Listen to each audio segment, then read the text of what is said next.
Un'unica strategia, un obiettivo comune, lasciarsi alle spalle il business ormai stagnante del turismo d'affari per salire sul treno del turismo culturale. Commercianti e albergatori determinati a far cambiare passo alla marca. Il circuito dei musei e la mostra evento di Santa Caterina, che aprirà il 28 ottobre, devono trasformarsi in un volano permanente dell'economia del commercio e della ricezione turistica.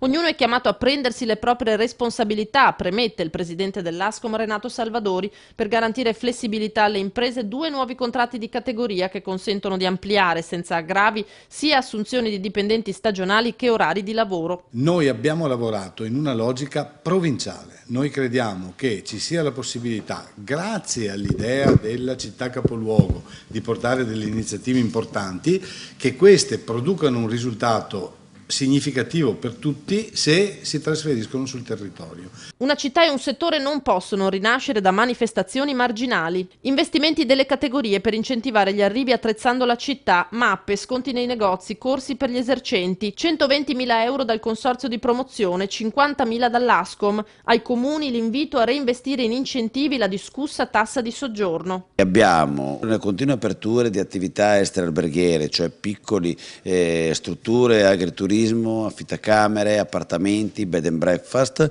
Per controtendenza abbiamo un calo di quello che storicamente è stato il nostro turismo, cioè il turismo d'affari, e ovviamente subiamo un po' questo momento un po' difficile, quindi lo sviluppo turistico vero e proprio diventa per noi un momento fondamentale. Le richieste stanno arrivando le prenotazioni, per il momento in mostra e subito dopo la ricerca del soggiorno, del pernottamento, della visita guidata, del pranzo piuttosto che della cena, eccetera.